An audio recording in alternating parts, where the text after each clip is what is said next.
Kia ora. I'd now like to introduce our new co-chairs of the Ethnic Communities Advisory Panel, Irene Rahman Manuel and Krishnadu. The lead officer for the Ethnic Communities Advisory Panel is Manoj Ragapathy, local area manager, who's unable to be with us today.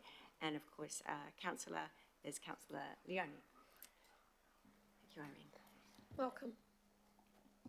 Kia ora koutou katoa, assalamu alaikum, nisambula vinaka, namaskaram, and greetings to you all. My name's Irene Rahman Manuel, and I'm one of the co-chairs for the Ethnic Peoples Advisory Panel.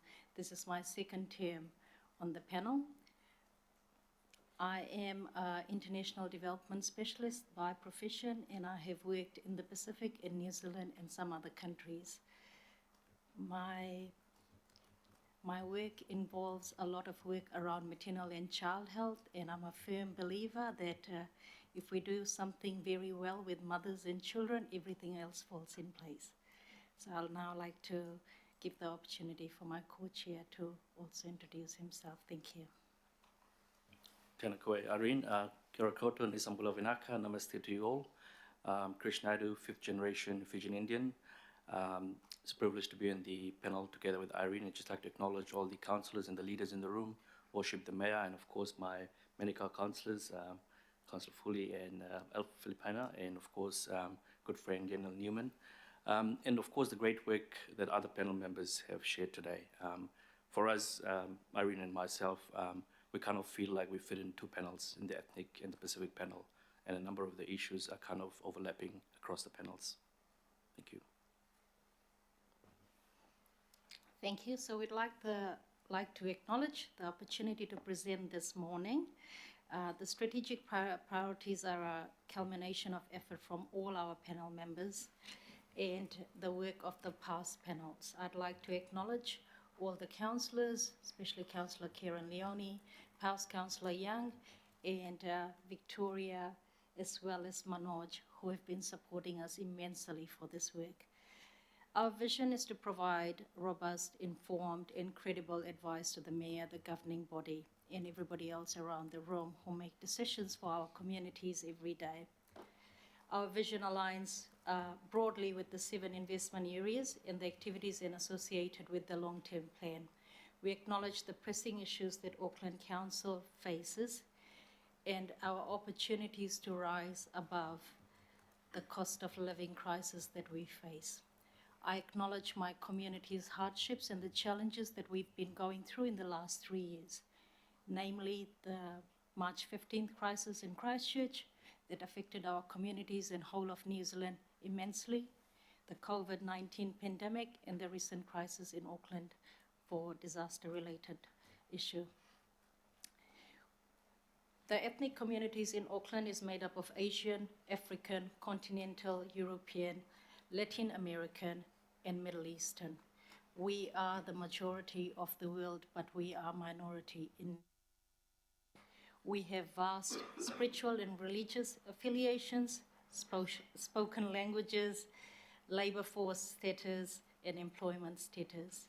We make great contributions to making Auckland a very, very vibrant city with colors and celebrations.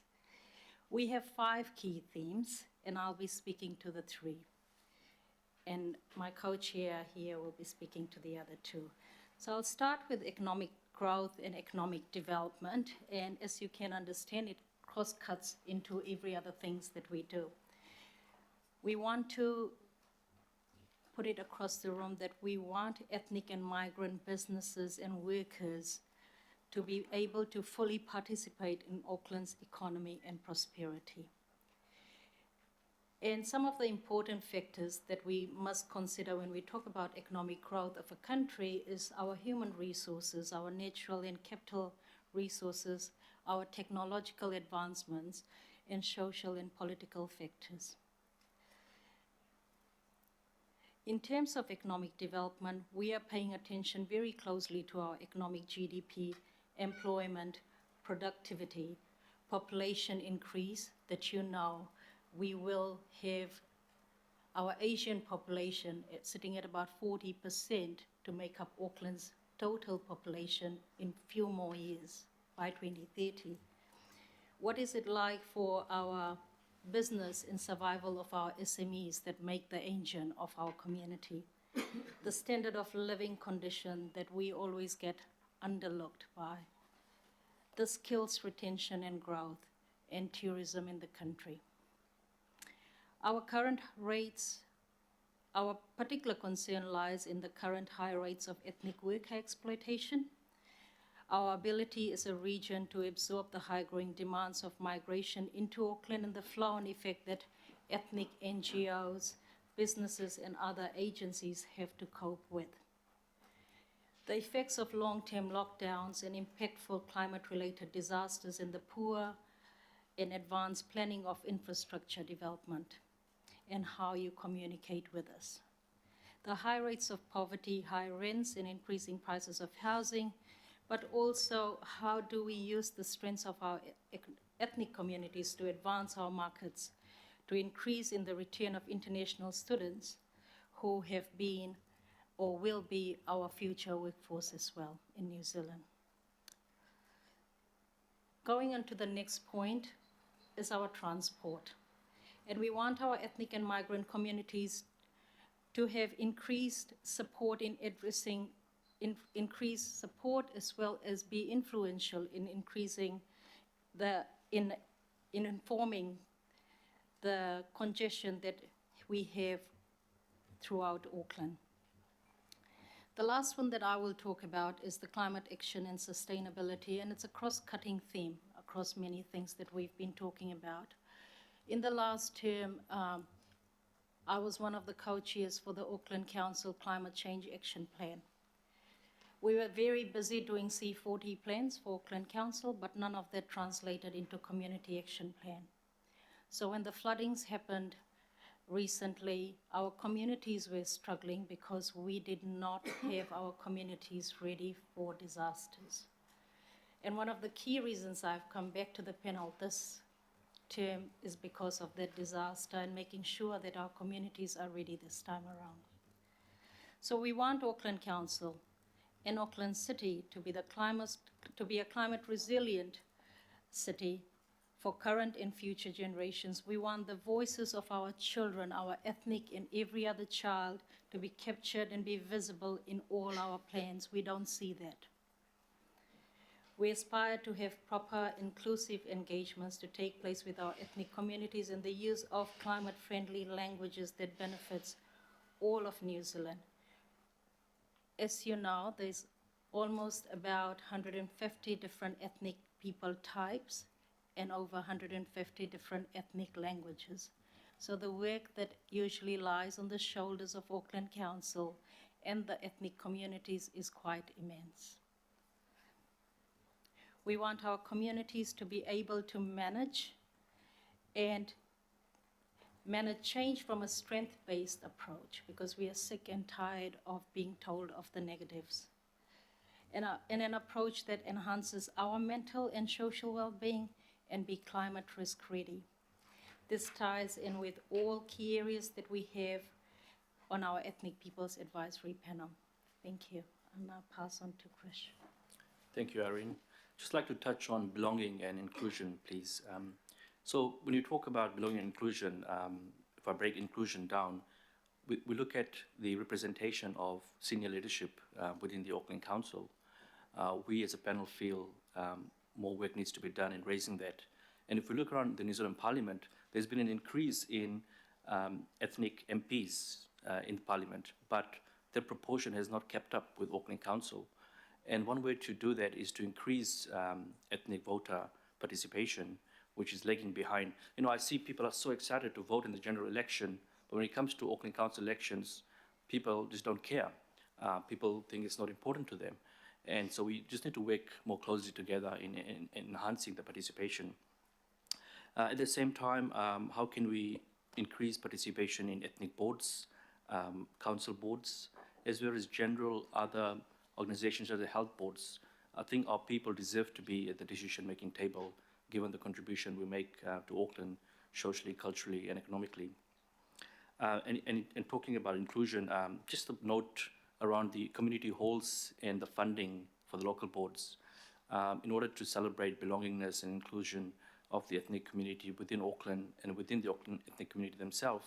We'll feel that the cultural events and the festivities are important, and perhaps the council should consider keeping some of the funding in that area. That includes, my kids who were born in New Zealand.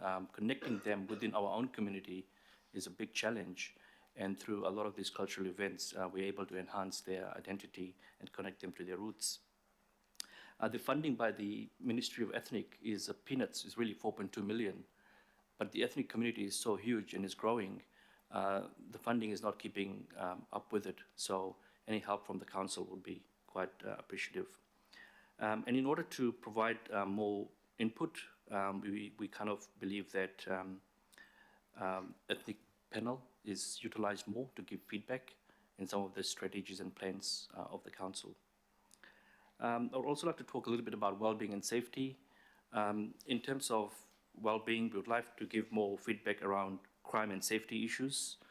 Crime is a big issue for ethnic community, with the RAM rates and, of course, the retail crimes happening.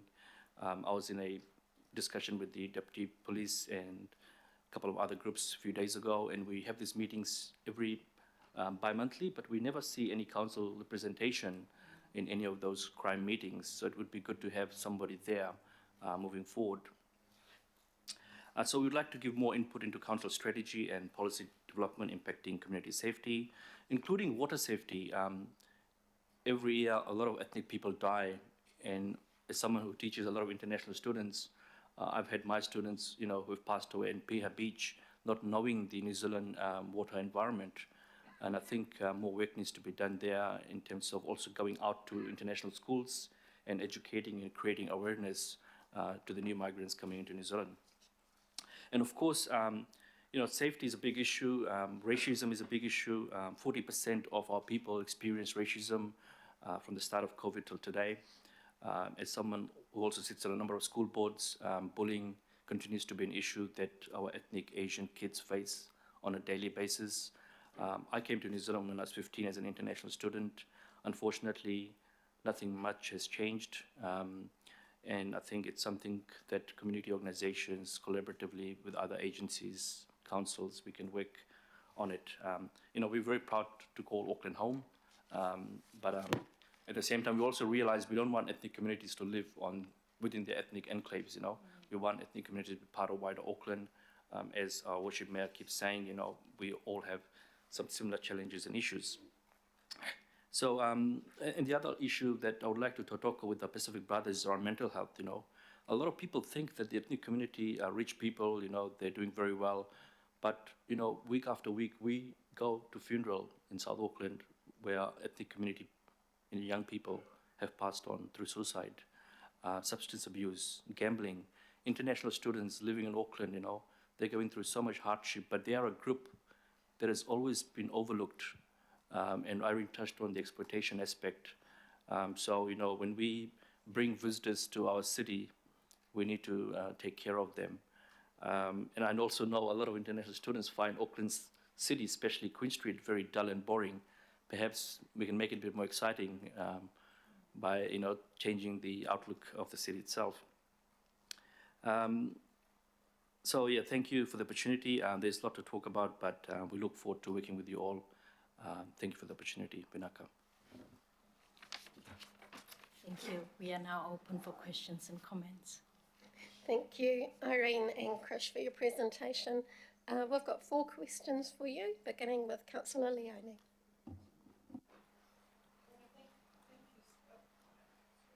I'll try this one. It's green. Never seen that before. Kia ora, thank you very much for the presentation. It's really in-depth and a lot for us to be thinking about going forward. My 2 questions, one was just around the learnings from COVID, and knowing that our ethnic community played a significant role in terms of leadership and what more we could be doing as council to enhance and support that leadership in that space. And two was just around the point that you raised regarding the budget and wanting to look at an increase of funds, and whether you had looked at the long-term plan and have a specific vision of how much you wanted to increase and where that was going to happen. Kia ora. Do you want to do the first one? Do the first one. So in terms of COVID-related learnings, I think we were nowhere in the plan. We were very lost. We had to rely on what the Pacific people were doing and what MPP was doing to understand and know and follow the guideline. The information that was out there for COVID did not include our communities. So a lot of information at first came out in English and it wasn't translated. And if it was, there was just only one or two. So a lot of effort laid with NGOs. And one thing I'd really like to advocate for is we invest more into NGOs because they are your vehicle to the community. Other parts of COVID was, I think with everybody, it was whole of New Zealand thing that we all had concerns on how we were going to meet our cultural and spiritual requirements when somebody's born, when someone dies. And a lot of that consideration went out the window. So we have to learn as a community, and now when things are still fresh in our minds and not 5 years on, to start talking to our communities, our ethnic communities, on what were their challenges and what are their aspirations going forward. And I can't do that alone. My panel can't do that alone. We have to start talking to our communities. And one of the things that Auckland Council can do better is take time to consult. Because as I said, we've got 150 different languages. If we take the four most important ones, which is our Indian and our Chinese and Korean and others, we have to take time to be able to understand what were the challenges. We also know that COVID gave us the scenario of some of the worst indicators that were there and that were existing, and we didn't talk about or we didn't pay proper focus. So a lot of reforms are happening in New Zealand now. One of the key reforms is te whatu oras, right? Our maternal mortality death for Indian women is really high, yet we don't talk about it. So COVID gave us chances to relook at this, and the reforms should consider hearing voices of ethnic communities at all levels. Ethnic communities right now is not represented in this room around the table. It is not represented in the reforms at Te Whatu Ora and everybody else, every one of those organizations. So there's huge learnings. Thank you, Councillor. Just going back to your question, Councillor Leone, I remember the Apex Valentine's Day COVID case. It was a Fijian Indian family. And as the organization representing our people, no one even talked to us, no one communicated to us. We missed an opportunity to help our people. And that cluster could have been managed much better. At that time, we spoke to the principal of Papatoe High. So it would be nice to have a database of ethnic community organizations and leaders during emergency and pandemics where we can communicate more efficiently. And that's probably one way to look at it. And going back to your second question on funding, it's hard to put an actual figure to it, but definitely funding has been very useful. It is important. We know the amount of support we get from the local council boards, and I think hopefully it will continue. Thank you. Thank you. Councillor Walker. I just want to pick up on a suggestion that my fellow councillor John Watson and I are quite keen on, and that's around civics education and conceivably the fit of that within a larger civic strategy. And I just emphasise that this could be a strategy that's held outside of council. It does not necessarily have to involve a significant amount of council resources, or even ownership for that matter, because it could be held by the public at large. And I just seek your comment on what merit that might have.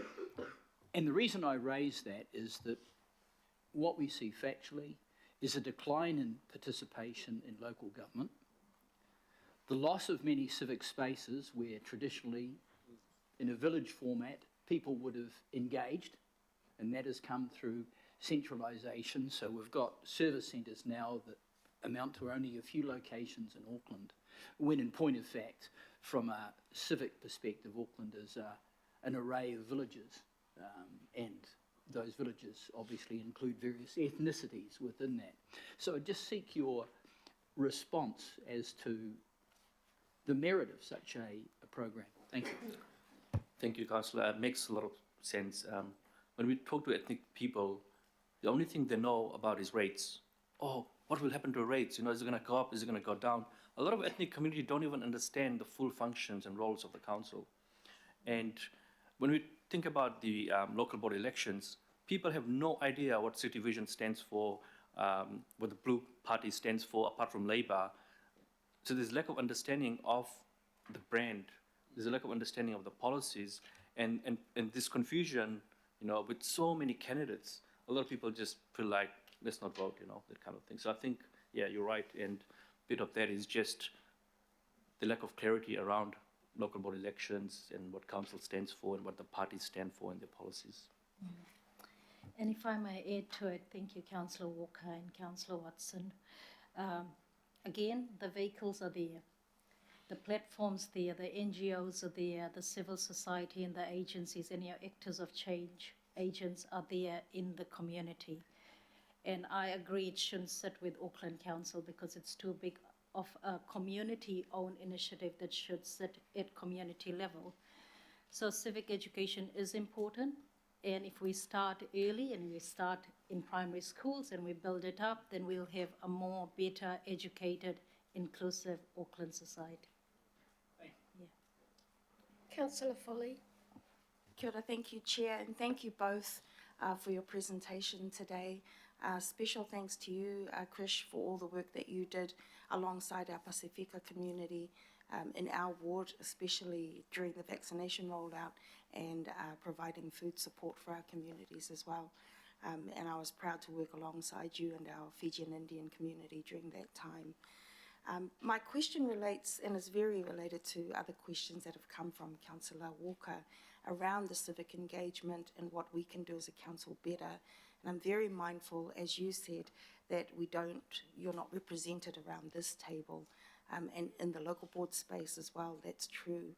And I'm thinking of my local board, which in Papatoe, 45% Indian Asian, yet we only got our first Indian Asian representative when we got Dr. Ashraf Chowdhury onto the board, and that wasn't until 2016, so very late in the piece. So thinking about that huge number that you said, 40% of our Auckland, Tamaki Makaurau Auckland population will be Indian Asian by 2030. What are some key things that we can do, practical things that we can do as a governing body, as Auckland Council, to engage better with our ethnic communities, to make sure we hear the voices of our ethnic children, and to encourage more of our ethnic communities to stand up in these elections and to be successful and be part of this decision-making table. Kia ora. Thank you, Councillor Lotofuli. One of the things I think would work is making videos around local board elections. Why should you stand? What are the benefits? And using ethnic community leaders and powerful influencers, social media agents to promote, making it sound like something, you know, it's cool, it's worth doing, it's value adding.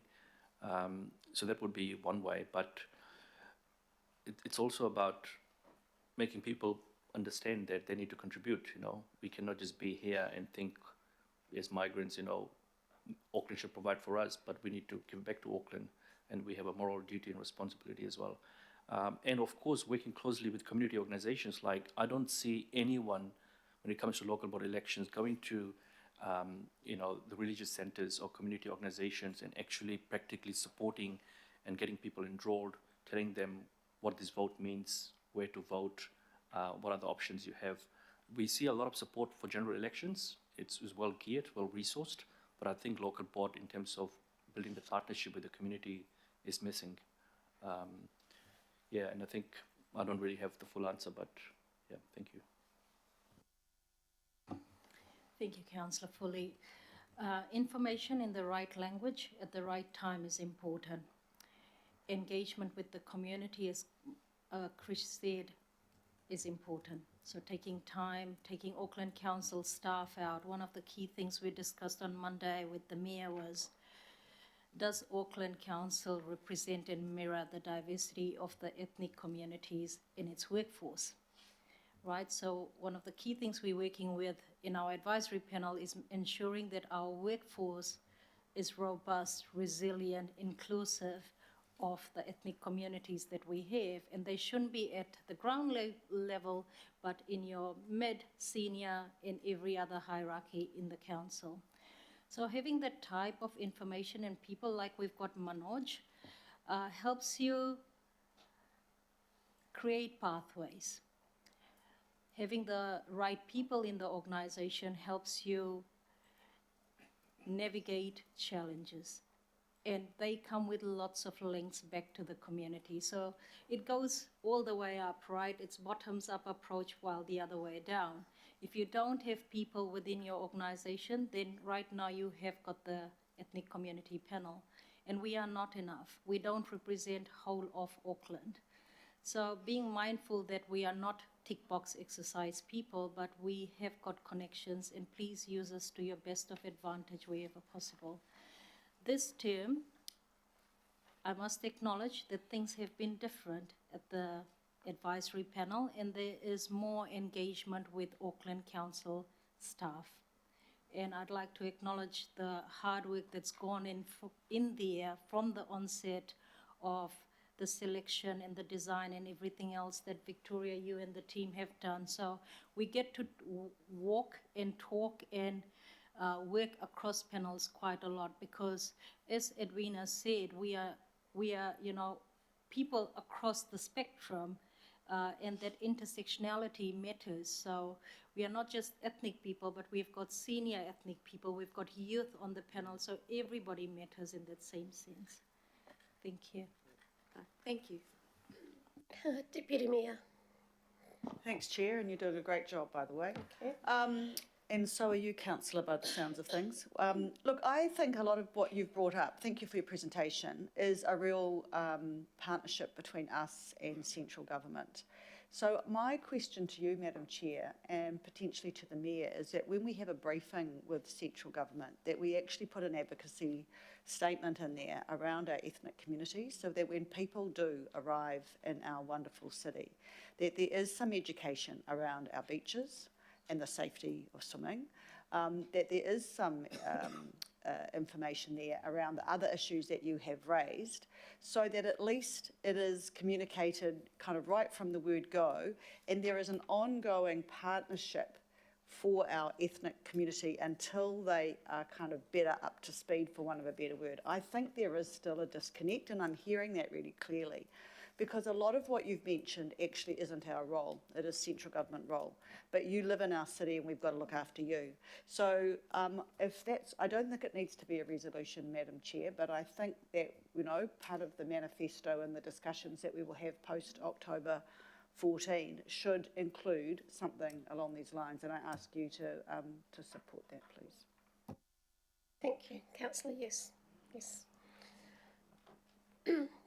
Councillor Filipina, last question. Thank you, Chair. Nissan Bulavinaka to you both.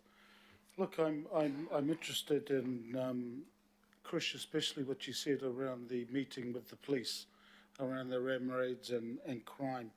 And I'm interested to find out which meeting you were referring to, because I know there's several across the county's Manukau Police District. So, Chris, that's the question to you. Sorry, Irene, I was just triggered triggered me Sure. in regards to that. Thank you, Councillor. So the community organisation, ethnic community organisations are meeting with the police, MB, Oranga Tamariki every 2 to 3 months to get an update on what are they doing in terms of controlling retail crime and rem rates, which is being a hot topic for our community. So they come with us, they come and meet us every few months and give us update on what they're doing, and we get to ask questions, and we also get to give them some suggestions on how to make things better.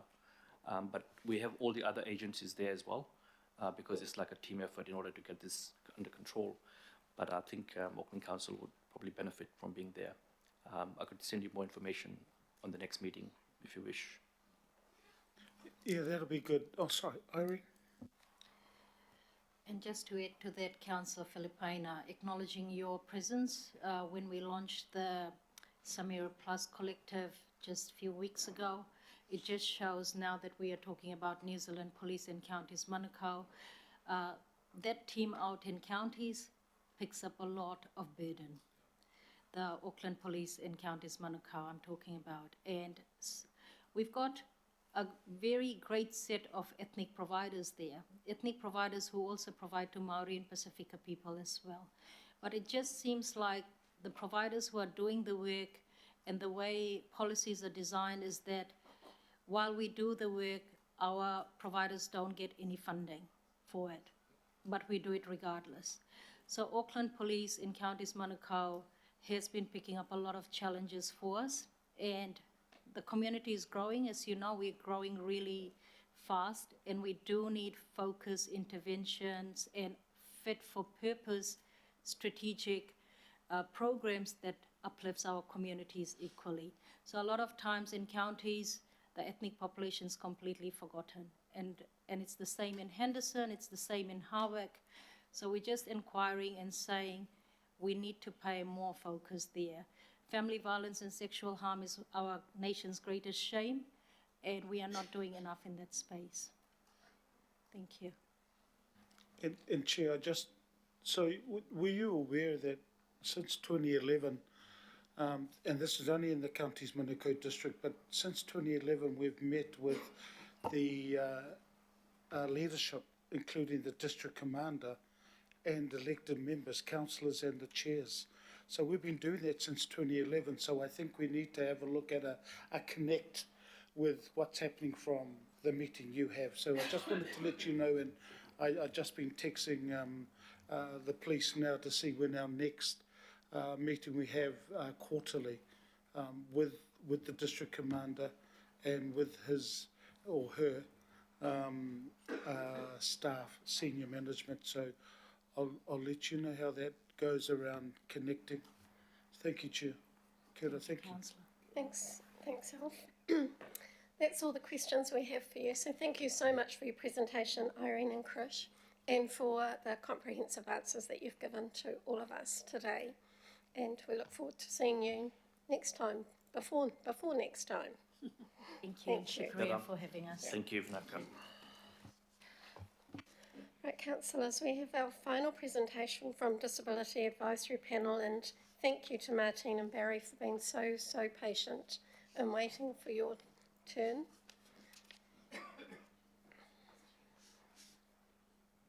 Got Martine in person and Barry on the screen. And I'm dressed up for the event as well. You I look even put a good shirt too. on today. You look good too. A good shirt. Trying to keep up with Josh. Oh, he's a hard act to follow. He is. Hey, Barry. How's it going? Kia ora. All right, mate. I need to switch it on. Yeah, give a hand with the mic. Thanks, Martine. Is it? Okay.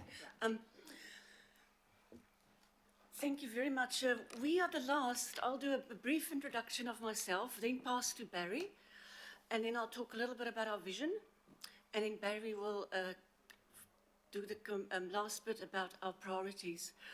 Of course, we know we're the last one standing between you and a bit of a break, so we have to be really good to keep your concentration. Thank you. I just want to thank, we want to thank His Worship His Worship and Mayor and all the councillors here for making the time to listen, and not just to listen but to ask questions. It's sometimes vulnerable to ask a question.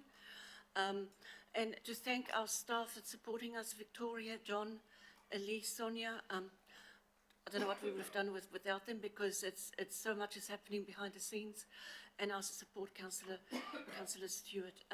So really, thank you for this opportunity. I'm Martine Abel Williamson. If you can hear from my accent, I'm actually not born in Auckland, but I've been living longer in Auckland than now that I've been living from where I come from. So I'm very pro-Auckland, and I work in the area of international development and human rights. Barry, do you want to just do a quick intro? I could try. My name's Barry de Geest. I have obviously a physical disability. I was born as a result of thalidomide, the drug that was given out in the 60s, which gives you an idea of my age. I'm not old yet, but I'm getting close. I run my own business. I've had for 22 years. I also chair the biggest needs assessment service coordination organisation in the country, where we have 16,000 disabled people as our clients, and I sit on other various boards as well, and I've been doing this for well over 30 years. Thank you very much. I want to get people's attention to our vision. The Disability Advisory Panel inspires and supports Auckland Council to value and utilise the expertise and leadership of disabled people. We think it's very positive and strengths-based focused. We don't want to be, oh, those vulnerable disabled people are complaining again or are left behind. And Barry will, part of our vision statement is about embedding impact disability thinking and universal design, and Barry will make some examples when we talk about the priorities. Before we look at the priorities though, we're giving you a mandate, and our mandate is our kaupapa and our principles. And if after today you do anything, please take these words with you. And if people ask you when there's discussions around prioritising competing priorities, say this is the intersectional kaupapa and principles. That is why we bother with the demographical panels. The first one is we value diversity of experience. And to us, being blind or being physically impaired is not about focusing on that. It's about our experience as a result of that we bring to the council. Diversity of language, and this is not just languages across ethnicity. This is about how to make referring to each other and our disability more a dignified way, and of course including our other sign language, New Zealand Sign Language as a formal official language in New Zealand. Leave nobody behind. I don't think I have to say anything about that. Strength-based. So again, it's not about, oh, Barry doesn't walk and Martine doesn't see. It's about if we have our information and buildings accessible, then they will be able to read the information and move around. So being blind and being in a wheelchair is not what defines us. Then we also talk about human rights, and I know some people find it a bit negative because people seem a bit sort of focused on what is our rights and what is our responsibilities. But I think if human rights is for all of us, it's not just for disabled people, and that's why we say New Zealand centrally stands behind the United Nations Convention on the Rights of People with Disabilities, and we want Auckland Council to do the same. And last but not least, celebrate our wins, celebrate achievements. So often the council does staff after long advocacy efforts, and then we forget to let people know what we've done, and people still say to us, I can't do this because last time I've been there, that bus or that building wasn't accessible. And we go, oh, but hang on, that has changed. And we haven't let people know. So, and I want to thank the other panels for raising the whole intersectional issues. You mentioned so many things that we are standing for. jointly. So I'll pass on to Barry now for our priorities. Thank you, Martina. I forgot to say I'm actually at home with a normal ear infection, nothing to do with my disability. So I'm all the way down in Conifer Grove, so not in the Netherlands. So often people think about disabled people and think it's too hard. I know I've heard over the last time that I've been involved with the council that often the disability advisory panel have come up with ideas and have gone elsewhere, and it's been, that's great, but we don't have the funds. And that seems to be a cry, not just with council, but across the board with everybody. I think the time's changed. I've been doing this, as I said, for over 30 years. And now what I want to hear is, that's great, let's integrate that into what we do. So if we build playgrounds, we include stuff for disabled people, so disabled people can access them. I've had my 3 grandchildren staying with us for the last week, and I take them to the playground, but I can't get up to where they are. And they go, look, Oprah, look at what we're doing. Come and give me a push. And I can't even get close to them. So it's not a playground that's there for everyone and for disabled people. That's an example. Another example of issues that I found was with the flooding. There was no one representing disabled people at the flood centres, the evac centres. We did it ourselves as an organisation, being Taikura. We decided that we would go to the different centres and would have disability representative, and it worked exceptionally well. Each centre appreciated us being there. So these sort of things should happen, not because it's for disabled people, but it's the right thing to do. COVID was the worst experience for disabled people we've ever had. We'd ring up and say, we've got disabled people that need to be looked after. The centres that were doing the vaccinations, oh yeah, come here, we've got accessible toilets, we can handle disabled people. But a lot of disabled people are vulnerable in other ways and have to isolate. So it didn't work when we were told to come to centres and wait in line like everybody else, because there's toilets there. Going to the toilet isn't, I know during the lockdown everyone wanted toilet paper, but it's not the biggest issue on our mind is going to the toilet. It's part and parcel. But as a disabled person, I want to see this time, that we look at disability as being included. One thing that happened, sorry, I'm a bit sick at the moment, so I don't want to go all over the place, but I saw something that Civil Defence had written for disabled people, and I read how to be prepared, and the list was terrible because a lot of disabled people can't afford to have a separate battery or battery packs for their wheelchairs. They can't have a second wheelchair to help evacuate because the powers that be within the ministry only give us one wheelchair. So you either have an electric one or you have a manual one. So when it comes to evacuation, most of our staff go home because they're in the same boat that we are. And yet a lot turned up, even though their places had been damaged, and helped people that were vulnerable to get out.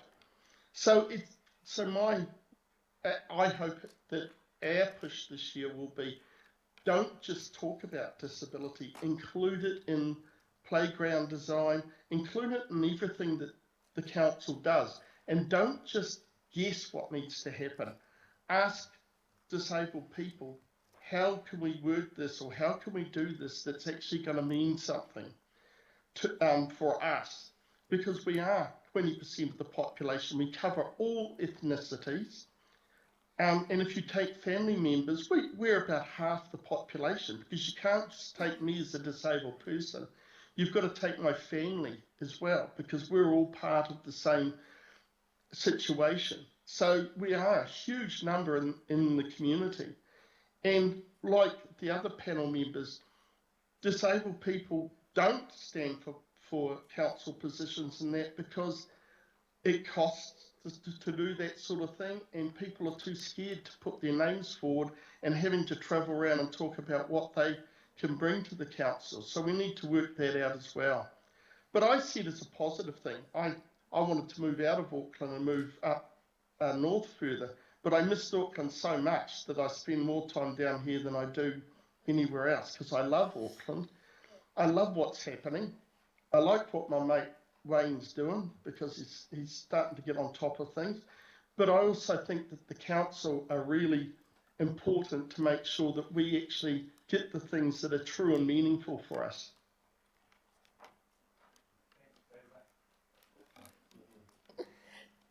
Any questions? Thank you, Barry, and thank you, Martine. Any questions? Councillor Filipaina. Thank you, Chair. Tēnā kōrua, Barry, rawa ko Martine.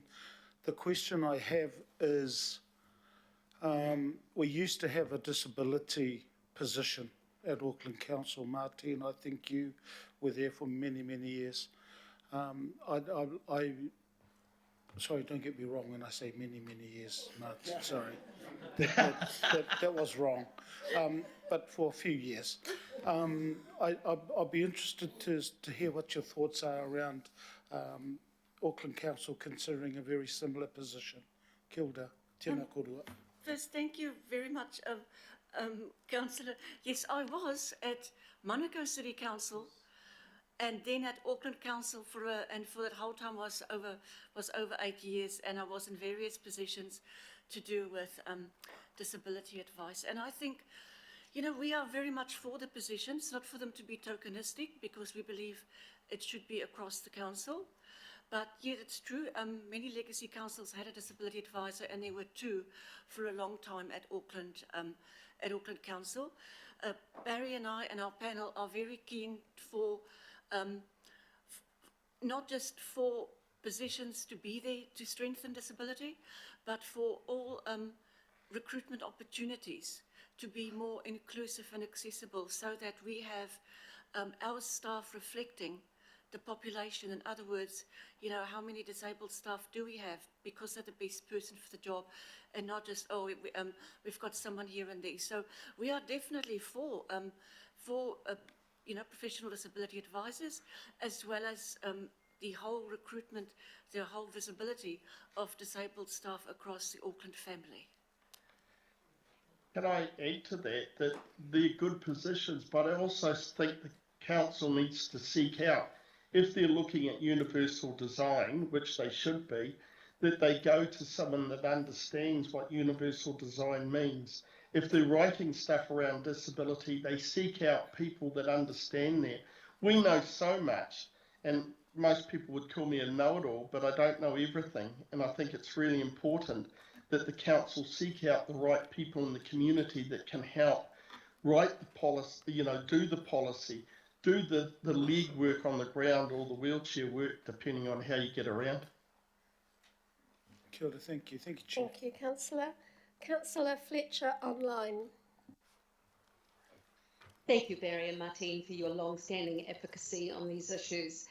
I'm interested in drilling down how we can get the best possible advice given the whole scope of the council whānau.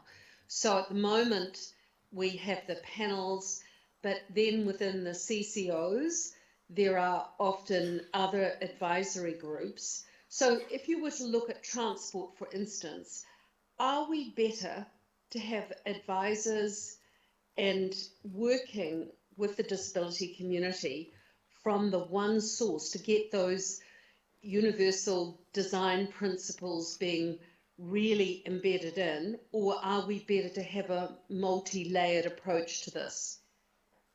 Barry, do you want to start? Yeah, I'll start with that.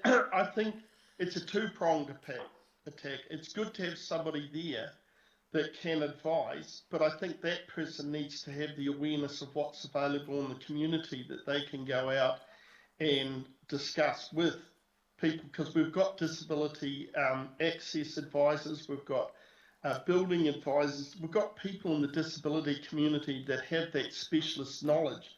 So if you have somebody that can go and access that information, it'll be really good.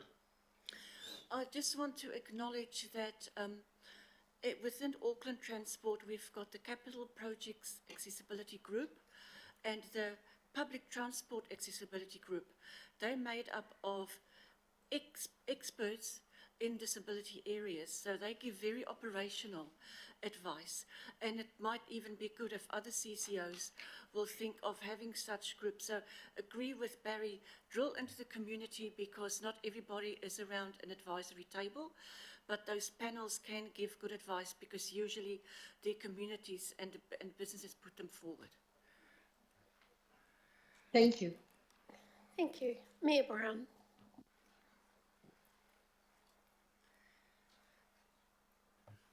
Hi everybody, and particularly Barry. I haven't spoken much today not because I'm not interested, but I did go through quite a long meeting with everybody the other day. And the things today is people just asking to be treated like everybody else. Barry has been a great person at shoving that forever, that relentless message. And we forget right from the start. Earlier this year, Barry tried to attend a meeting here and he couldn't get into the building because we forget that people can't access cards, and we ring them up and say, use your access card. He's got no arms. That thing happened to the hospital as well. It's just, you've got to put yourself in the mind of these people and say, this is normal. We've got to do the right thing. Just treat them, and they should be able to do everything else everyone else can do.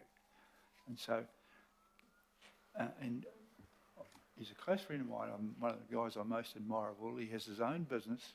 He's had his grandchildren. He's achieved everything and more than a lot of people who arrive with a handout. And so we need to take a special point of all the people today that just want to have a life like the rest of us. But we have to go out of our way to give Barry a life like the rest of us. And it's not really a question as a comment, as a way of summing up the day. I haven't spoken because I have spoken to these people before at a long meeting, very well chaired by Councillor Ferry. It's not, and so that finishes it. Thanks, Bazza. I'm with you. Thanks, Mayor. Councillor Foley. Kia ora, thank you, Chair, and thank you, Martina and Barry, for your presentation. I'm very proud to say that in our first term, our local board, the Otara Papatoe local board, did have Tunu Mafono Ava Whaamoe on the board, and people who know him will know that he is blind, he's vision impaired, and he was on the board for one term. But I'm very mindful of what you've said at the very start, Barry, about barriers for people with disabilities to stand for local elections. I wonder if you could just elaborate a little bit more on what some of those key barriers are and what we as a council can do to help and to get rid of some of those barriers. Kia ora. I think the big barrier for me is the cost of actually standing, because whether we like it or not, we have to have billboards. We have, the council has to promote what they do, but for the average disabled person, they can't afford to put any money in to actually stand for these positions. So you're not getting a demographic across the council. And I know that there are some people that would love to stand, but they just don't have that backing to be able to do it. Yeah, just to add to that, the Electoral Commission have got the Elections Fund, which people can apply to, like disabled people, to receive funding to help them to stand. So I'm not just saying we should do the same, but there are maybe ways of, if you take into account if certain people are not standing, how can we encourage them more? I want to acknowledge that Auckland Council a few years ago was one council who put its hand up to go to online voting, and central government told us we can't. So I still want to push for that, please, because then many of us who are blind don't have to tell other people which boxes to tick, and we don't know whether they really do it. No, they are doing it. I must say that last year I was ringing up because there was a special service where if you need support, you ring up and you go to a central point and someone do the form filling with you. And the person actually offered to come to my home. It was a very professional staff person. I said to her, let managers know where you are, because I'm very aware of people going to places. I said, my partner and I are both will need support. And so a council staff turned up on our doorstep and did the form filling for us, and had a colleague with her to read back afterwards, so that we the second person wasn't there to start with, to hear what we've signed and what we've ticked. So there's still work to do about getting us to actual vote, and then of course work to getting people to stand. Well done. Thank you. Thank you. That's the end of our questions. So thank you again, Martine and Barry, and for being so patient and waiting till the very end of all of the advisory panels. Can I just have the last word, because I like to do that? Yes, of course. Of course. I want to I want to thank the council for allowing us to come and be part of this group, and I also want to acknowledge the other panel members, the other co-chairs. We've become quite a close-knit group that get on exceptionally well, and I think that's a big plus for me, is being able to look across intersectionally to see how we're all going. And my last comment is that the mayor's not old, because he has a lot of fun even when he's not in council. So you're not old, Wayne. Thank you, Barry. Thank you both. Right, councillors, we've got the recommendations up on the screen. The Mayor is going to move them, and Councillor Ferry second. Are there any comments? I have a question. Yes? I'm interested in how we remember what these strategic priorities are. In the template for our report writing, we've got climate impact statements, etc. So they are prompts to us as decision makers. And my question probably is to the Chief of Strategy and the chairs and deputies around this table for all the committees about the template. Is there not a case, and I've actually asked for this before, probably a year or more ago, for the advisory panels? Remember, there are advisory panels to the council. How do we remember this advice in our decision making? And Megan, is there a case, as I've put before, for the template to actually identify the relevant strategic priorities? Kia ora, through the Chair. Thank you for the question, and the Deputy Mayor reminded me there is the Quality Advice Political Working Party, and I think that would be something very important to take it through them, because we can provide some advice to them as staff, but also there are opportunities to think across all of the work that elected members do in the various committees and other panels, and just to see how we can make this as visible as possible. So could I take that as an action to put that on that agenda through the Deputy Mayor, and also just work with Victoria and the governance group as well, just to provide advice, whatever we might need to do for that? Yeah, I'm happy for that to be picked up there. But look, I have mentioned this before, and I actually don't think we take, well, look, we don't listen to the advisory panels as I think we should be doing. I don't think we give them enough weight. There's been some incredible contributions here today, like really well considered contributions, and they've narrowed it down to their strategic priorities, and I think we should be identifying those when we think about making our next decisions on various things. Thanks, Chris. Are we question, comment? No, definitely a comment. Okay, we're into comments. Councillor. Yeah, look, I just wanted to acknowledge, firstly, liaison Councillor Ferry. The reason I do that is if you have a look at our website with all the advisory panels, and if you have a look at their bios that they've got on there, then you realise the work that's been put in regards to the diversity, in regards to ethnic diversity, in regards to all the panels that are there. And I think my next comment is directed at Councillor Ferry. Councillor Ferry, you mentioned the fact that you're not only the liaison councillor for the advisory panels, but you're also the liaison officer for for the seniors panel. I have completed my application for my pension, and so on the 7th of November is going to be my first pension that's going to come into my account. So please let you and I have a corridor to see. I don't need it. I'm going to put it through to Mr. Henare, because I know he needs it to go up north all the time. So aroha mai. So that corridor will happen. My last comment to you, Chair. And I just wanted to acknowledge all the liaison councillors as well as our staff working with the panels, and everybody's acknowledged our panels. My last comment is in regards to a suggestion by the Deputy Mayor around how we get out to our communities around what our council does. I'm suggesting, Megan, if you talk to Claudia and have a look at the Welcoming Communities initiative that has been in place. And there were some of the local boards that actually applied that it was $50,000 per year for 3 years. And the work's been done.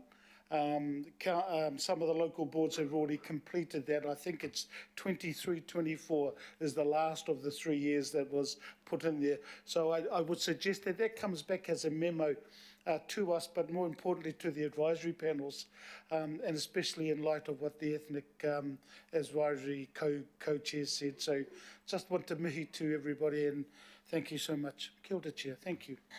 Thanks, Councillor. Councillor Ferry. Oh, kia ora.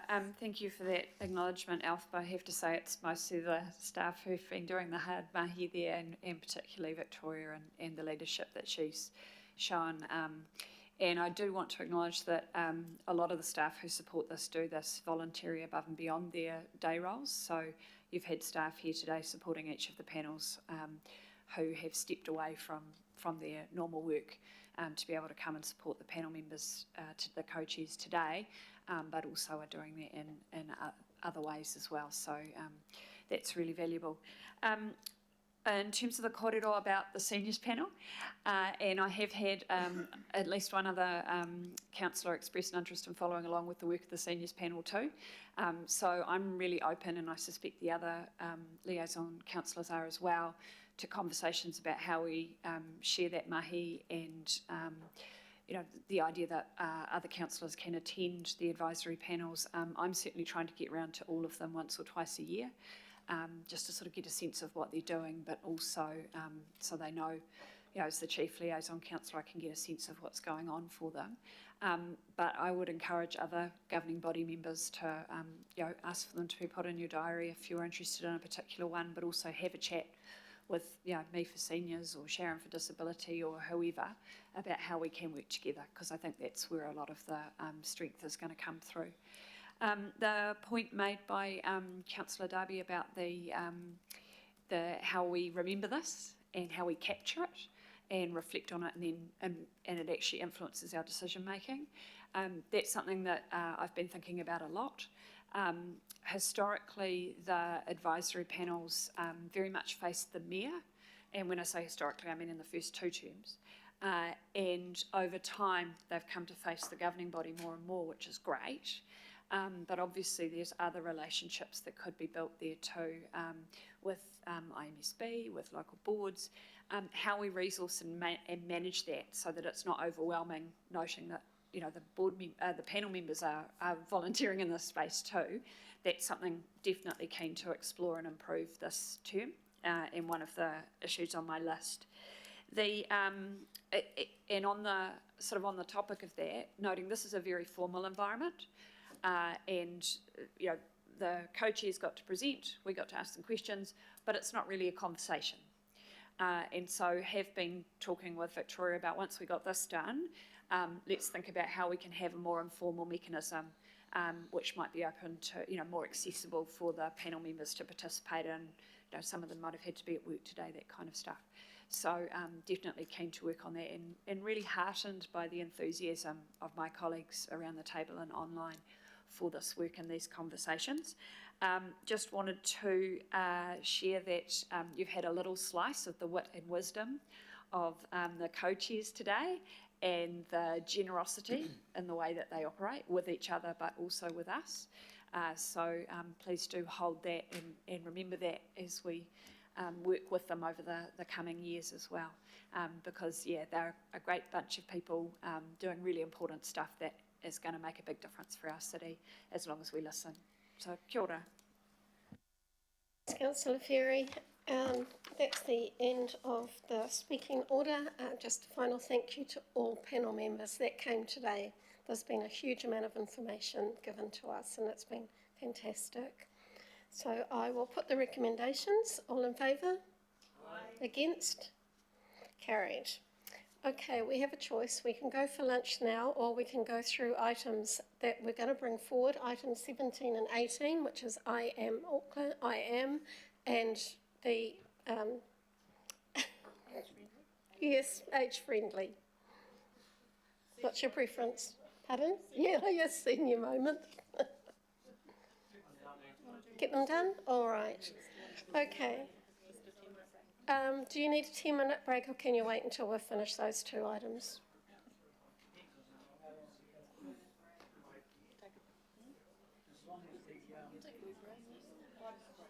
5-minute break. Can you be back at 20 to 1, please? I'll do it when they come back.